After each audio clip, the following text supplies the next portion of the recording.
Le premier atelier aujourd'hui, c'est l'introduction au deep learning, hein, à l'apprentissage profond, et offert par Camille Legault. Camille fait partie de notre équipe à l'AI Lab et au département d'IA à Concordia depuis 2018 et a eu un très grand rôle au niveau du développement et de la valeur qu'on voulait offrir à travers ce programme. Donc, c'est un des leaders de projet et gradué de l'Université de Montréal et recherche scientifique en IA avant ça. Et il y a bien d'autres à rajouter, mais on va s'arrêter là pour le moment et présenter Camille. Est-ce que vous êtes là? Oui, je suis là.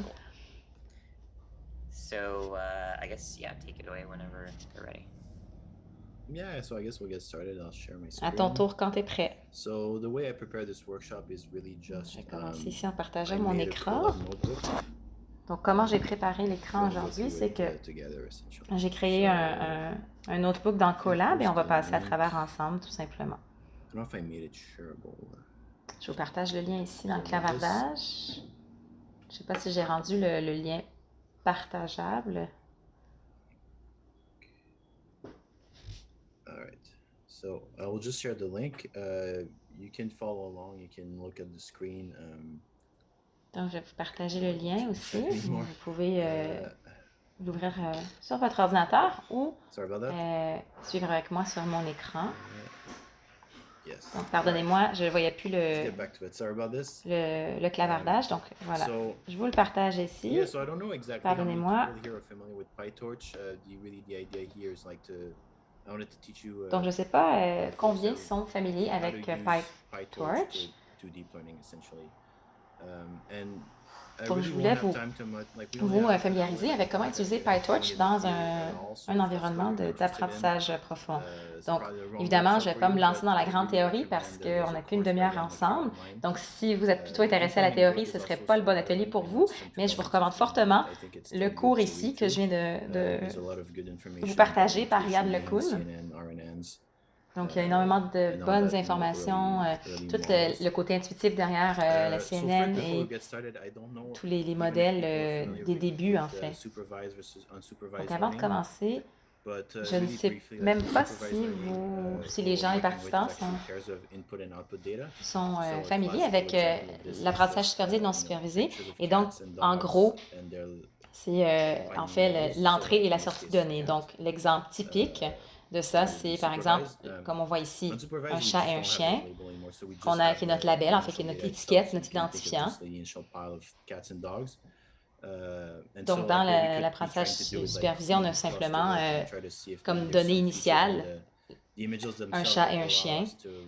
Et on n'a pas d'autres caractéristiques ou d'éléments qui nous sont donnés. Donc, ce qu'on pourrait faire, c'est d'essayer de trouver voir s'il y aurait des regroupements qui représenteraient le chat et le chien. Hein. On pourrait, à travers ce regroupement de données et de caractéristiques, on pourrait créer un modèle génératif qui croiserait en fait plusieurs informations trouvées dans différentes photos de chats. Donc, je ne vais pas aller plus loin là-dessus parce qu'on va plutôt se concentrer sur l'apprentissage non supervisé. Donc, comment j'ai envie de vous proposer ça, c'est... Donc, on va simplement faire une régression à travers PyTorch. Camille, c'est toujours une bonne intro parce qu'on connaît à quel point les gens adorent les photos de chats. Hein? Donc, bravo pour la belle intro. Et en apprentissage profond, c'est un choix classique de choisir la catégorisation chat-chien. Donc, brièvement, quand on prend PyTorch ou on travaille avec PyTorch, on doit s'arrêter sur deux éléments principaux. Comme on voit ici, les tenseurs et le support GPU. Donc,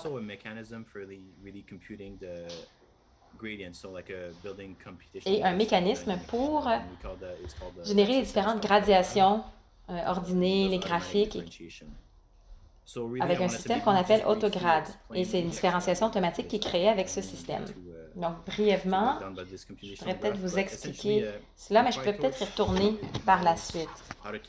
Essentiellement, dans PyTorch, comment PyTorch sait calculer la gradience. Donc, quand on crée comme donnée d'entrée, on voit des tenseurs comme 15 et 5 qui sont nos constantes. Et ensuite, quand on ajoute des opérations sur ces tenseurs qu'on appelle, ils sont ajoutés ici, comme on le voit, sur les graphiques et sont agencés à la colonne qui lui a été donnée à l'entrée. Et ensuite, on a les données de sortie qui sont au niveau de la production. Et par la suite, quand on veut faire de la propagation au niveau de masse, on va commencer par la dernière étape ici, vers le print. Et par la suite, on va vouloir calculer qu'est-ce que devrait être la gradience qu'on va regarder en plus ensemble un peu plus tard. Donc, quand on parle de la régression linéaire, j'ai créé ici ces valeurs X et Y pour vous donner une idée, pour avoir une ligne droite en fait. So really what I did here, I just created like a points 1 to 10 using here a list comprehension in Python. Donc, ce que j'ai fait ici, c'est que j'ai créé les points de 1 à 10 en utilisant l'étude de régression avec Python. Je ne sais pas à quel point vous êtes familier avec Python, donc n'hésitez pas à utiliser le clavardage si vous ne comprenez pas de quoi je vous parle. La différence entre TensorFlow et PyTorch, je peux peut-être attendre à la fin pour vous expliquer, mais de nos jours, il n'y a plus trop de différence. Avant, PyTorch était le côté ordonné et graphique. Il fallait manuellement définir les graphiques pour dire, bon, cette note est liée à celle-ci, on va traiter les données de cette façon, tandis que PyTorch était beaucoup plus dynamique, comme vous voyez dans les exemples de code. Mais évidemment, de nos jours, il y a plus grande différence. La plus grande différence de nos jours, c'est peut-être qu'avec TensorFlow, on aurait Keras. Donc, on ne va pas en parler aujourd'hui, mais c'est une façon très simple de bâtir des modèles et de les former, de les entraîner. Donc, aujourd'hui, ce serait la plus grande différence, en mon opinion, mais il y a quelques années, c'était beaucoup plus différent. Donc, de retour à l'exemple, j'ai créé ces points ici, de 1 à 10, en utilisant et je le transforme en ce qu'on appelle Empire pour deux raisons, parce que je vais avoir un vecteur de colonne.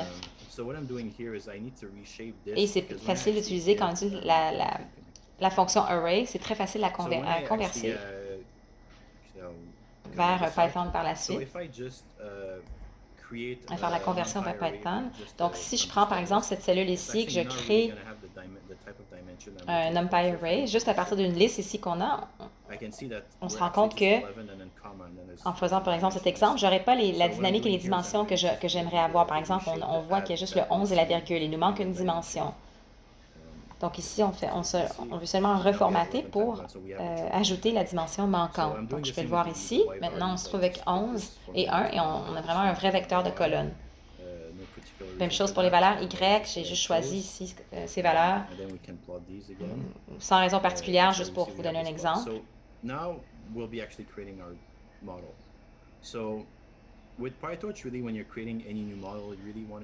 Donc ici, à partir de ça, on va vraiment créer notre modèle. Donc avec PyTorch, quand on crée un nouveau modèle, on va plutôt utiliser par le TorchNN model qu'on voit ici, parce qu'il a toutes les fonctionnalités pour la régression et l'optimisation en fait.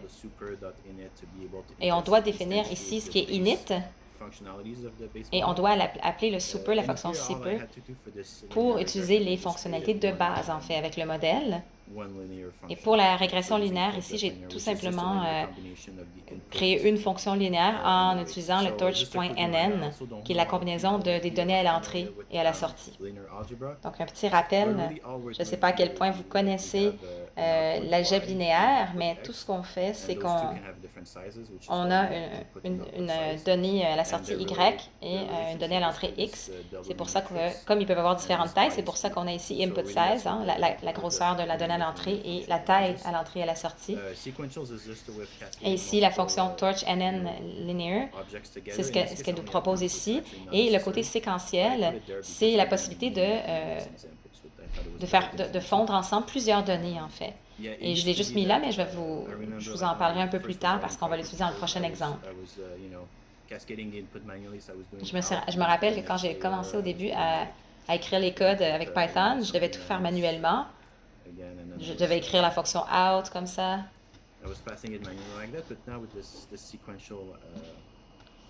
Donc, je faisais tout ça manuellement, mais maintenant, avec la fonction séquentielle, on n'a plus besoin de faire ça.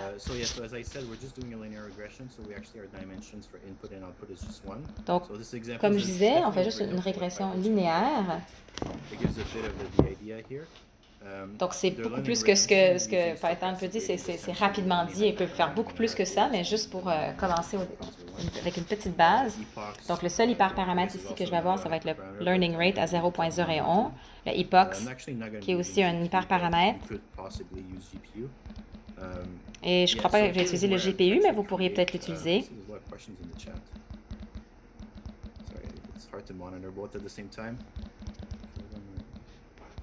Désolée, je vois qu'il y a des questions aussi dans le clavardage. C'est un peu dur de suivre les deux.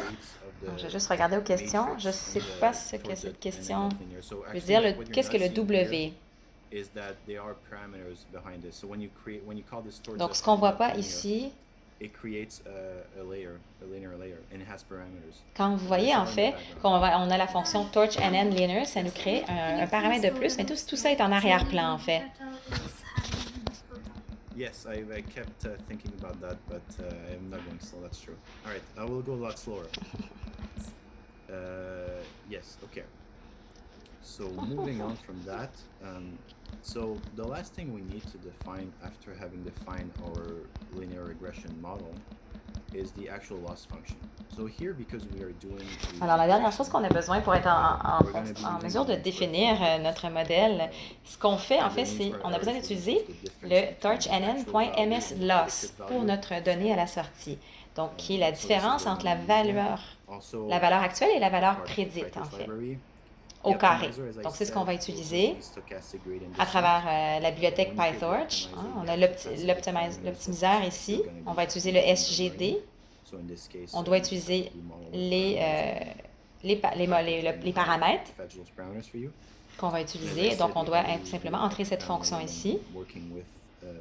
Et comme je disais, le seul hyperparamètre avec lequel on va travailler, ça va être le learning rate ici que vous voyez en surbrillance. Donc, une chose qui est importante de savoir avec PyTorch, qui est différente par exemple avec Keras, on doit définir nos valeurs d'entraînement nous-mêmes. Et d'un côté, c'est quand même bon parce que ça nous donne beaucoup plus de flexibilité à travers ce qui va se passer vu l'entraînement. Surtout si on doit faire un peu de débogage. Donc, on n'en fera pas ici ensemble, mais c'est quand même quelque chose à garder en tête.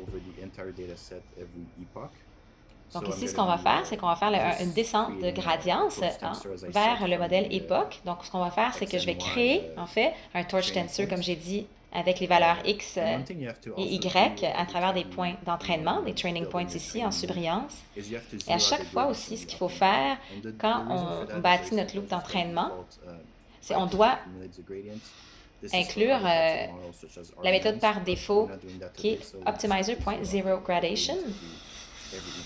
Donc, on ne va pas le faire aujourd'hui, mais alors ce qu'on va faire, c'est qu'on va simplement mettre tous les époques à 0. Qu'est-ce que ça veut dire un époque? C'est une itération complète des données, en fait.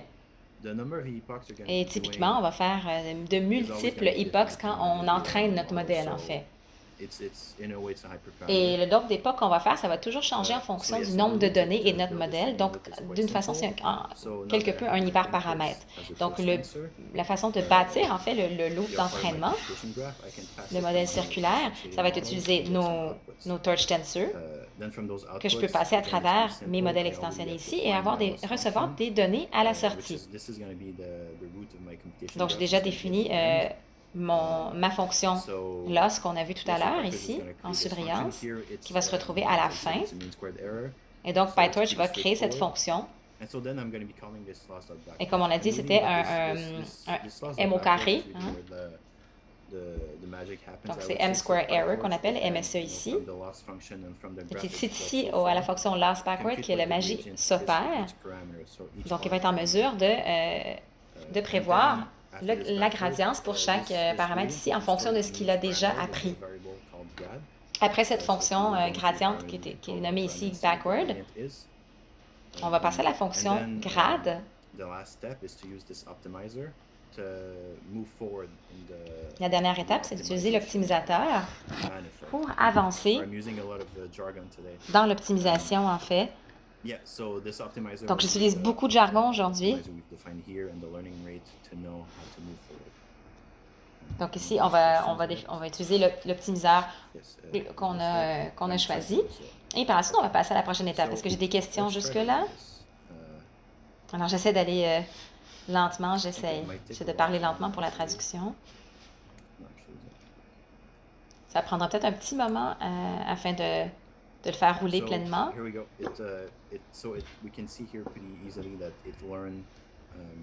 Donc, voici. On voit facilement qu'il a appris. Et il a appris, grosso modo, ce qu'on voulait qu'il apprenne. Donc, et on voit ici qu'il a su apprendre la même ligne. On sait que c'est peut-être pas très impressionnant parce qu'on sait que PyTorch peut faire beaucoup plus que ça, mais j'espère que ça vous donne quand même une idée de comment utiliser PyTorch au début. Donc maintenant, on va passer à un vrai réseau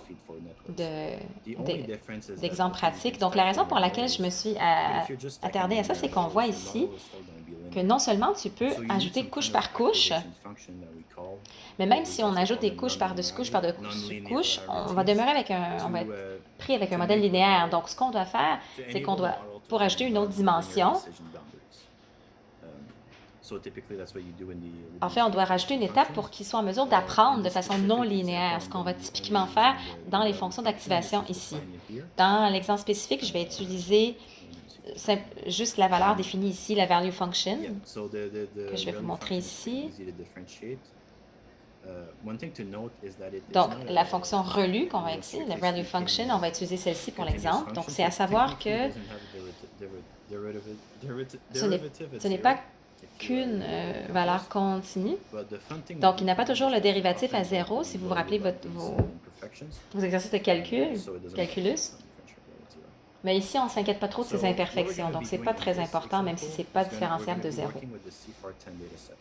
Ce qu'on va faire dans cet exemple, ça va être de travailler avec le C4 dataset, donc l'ensemble de données de C4. Je vais vous le montrer ici. Donc, l'ensemble de données CIFAR. Donc, des images de 32 par 32 pixels de 10 différentes catégories. Elles sont assez petites, mais je crois que ça va être assez, parce qu'on ne va pas vraiment entraîner le modèle avec les GPU pour cet atelier. Donc, je crois que ça va être assez bon. Donc, je vais importer. Donc, on ne va pas utiliser les GPU, comme j'ai dit. Donc, le modèle qu'on va définir va être un peu plus compliqué que celui qu'on vient de faire. Donc, on va avoir besoin d'une fonction qu'on voit ici, flatten, pour avoir une couche avec la fonction flatten. Comme on voit ici dans le diagramme ici, donc on voit que c'est quand même un vecteur de colonne ici avec les données à l'entrée. Mais quand on travaille avec une image, c'est une matrice à deux dimensions, ou 3 si on a des couleurs. Hein? Un canal pour chaque couleur RGB, le rouge, le bleu, le vert. Donc, cette fonction flatten, donc aplatir, entre guillemets, c'est simplement les rendre dans une colonne, un vecteur de colonne. Donc, c'est nécessaire de les passer à travers notre réseau comme avec cette fonction. Par la suite, on va passer à la couche linéaire. Donc, les images CIFAR sont 32 par 32 pixels fois 3, qui sont les canaux rouge, vert et bleu, pardon, notre autre couche, et les données à la sortie, notre couche à la sortie, les données 64, ça pourrait être une autre donnée. Encore, c'est des valeurs, typiquement, c'est des valeurs d'hyperparamètres, et on les choisit à travers l'expérimentation. Même le nombre de couches qu'on veut faire, on pourrait avoir quelque chose d'avoir beaucoup plus de couches que ça, mais ça, c'est ce que j'ai choisi ici pour cet exemple. Donc, on va avoir linéaire, on va avoir le relu, un autre linéaire, encore une valeur relue. Et ensuite, on va rajouter 10 ici parce qu'on a 10 classes, 10 catégories. Et on finit avec la fonction softmax. Parce qu'on fait une classification multi-catégories. Donc, 10 catégories dont on peut choisir. Et softmax s'assure, comme on veut prévoir une probabilité pour chaque catégorie d'être une catégorie spécifique. Donc, softmax s'assure que quand on additionne toutes les catégories, la somme soit de 1. Yes. So we're going to be using C410, so let me just call this So the CFAR10 On va utiliser le CFAR10. in the PyTorch datasets. So Donc, on est chanceux, le CFAR10 est déjà inclus dans l'ensemble de données PyTorch. Donc, on n'a pas besoin de le télécharger, je l'inclus simplement. Je l'importe ici avec Torch Vision, je l'importe CFAR10. J'ai aussi téléchargé Data Loader, j'ai inclus cette version-là, parce que ça nous permet de passer à travers les différentes batches de façon beaucoup plus facile et efficace. Une chose qu'on doit faire, c'est bien important d'avoir la fonction Transform to Tensor, parce que le type naturel de ces images, CIFAR, ce sont justement des formes d'images, donc on doit les transformer à un format tensor, d'image à tensor. Et on va ici, on voit la taille de chaque catégorie. On y va avec 10, par groupe de 10. On voit que les catégories se retrouvent ici, de 0 à 9, pour que ce soit plus facile à voir. J'ai aussi téléchargé une version des données sans les tenseurs, juste pour voir de quoi ça a l'air, qu'on est en mesure de passer à travers des images et voir de quoi elles ont l'air. Donc, je vois ici peut-être une image d'un oiseau. Donc, elles sont un peu petites, donc c'est un peu difficile d'y voir clairement. Je crois que ça, c'est une voiture. Donc, on a défini le modèle ici haut. Donc, maintenant, on doit simplement l'initier. Et on doit initier aussi la fonction perdue, le loss function. Alors, préalablement, j'avais une fonction de perte, loss function, hein, pour l'exemple précédent. Mais là, comme je veux une classification, il me faut une nouvelle loss function. Je vais utiliser donc un croissant tripède catégorique qui me donne la distance entre ces probabilités ici à gauche versus la véracité qu'on voit ici à droite dans le carré rouge. Donc le calcul exact est ici, mais je ne vais pas m'y attarder pour l'instant. Donc, on va juste définir cette prochaine fonction. On va utiliser l'optimisateur Adam. On aurait pu utiliser le SGD, mais on va utiliser Adam. C'est un optimisateur qui a plus de momentum, qui est un peu plus avancé et qui a un taux d'apprentissage adaptatif. Donc, les éléments vont changer au fur et à mesure que vous avancez dans l'optimisation, en fait. Donc, voilà, j'initie le tout. Et le même genre de boucle d'entraînement, on voit encore un groupe de 10. Je passe à la gradient 0, je passe à travers ce groupe ici que je donne comme donnée à l'entrée et je veux la fonction loss à la sortie. Donc, je crois que cette boucle d'apprentissage est assez directe et claire à ce point-ci. Ça va peut-être prendre un peu de temps à téléverser le tout. J'aurais peut-être dû le préparer avant, mais... Donc, je vais peut-être, en attendant que ça se prépare, je vais peut-être voir si vous avez des questions. Pas de questions, alors. Alors, dernière chose à faire, c'est, on va voir le taux de validité, en fait, de ce modèle. Alors, ça se peut que le taux de validité ne soit pas très bon. C'est un peu fait par exprès pour l'instant. Donc, juste pour vous donner une idée au niveau de la validité, ce que je vais faire, je vais utiliser ici le Jacker Distance. Donc, combien de prédictions sont les mêmes que les catégories qui devaient se retrouver ici. Donc, on va voir avec la fonction Jacker, on va voir est-ce que nos données concordent. Et je vais aussi utiliser la donnée ici, getCW. Et PyTorch vient avec ce format et un modèle d'entraînement. Au début, on va commencer avec la fonction false qui va me donner en fait les données de test. Donc, je vais l'arrêter ici parce que je ne veux pas que ça prenne trop de temps. Donc, ça devrait l'avoir entraîné un peu. Assez pour qu'on puisse l'utiliser, en exemple. Alright. And now we're going to, I calculated the accuracy for each batch in the test loader. And now I'm just going to be calculating. Donc, j'ai calculé la validité pour chaque groupe avec la fonction testLoader. Et j'ai calculé la moyenne totale ici, la médiane totale. Donc, on voit ici que ce n'est pas très bon, c'est 40%. Yeah, so this accuracy is only 40%. And we can even have fun and we can try to look and see what Donc, la validité est qu'à 40%. On peut s'amuser et puis voir, essayer de voir so, for example, for this example, quelles étaient les catégories prédites. Par exemple, ici, on voit que c'est un oiseau. Je ne sais pas quel était l'ensemble de données pour celui-là. C'était peut-être aussi un oiseau. Ce que vous pouvez faire, c'est que vous pouvez utiliser l'ensemble de données identifiées au niveau des catégories, classes, pour voir ce que ça nous donne. Et on voit ici que le modèle était valide. Il nous a montré un oiseau. On va en essayer un ou peut-être que le modèle se serait trompé. Peut-être si c'est un chien.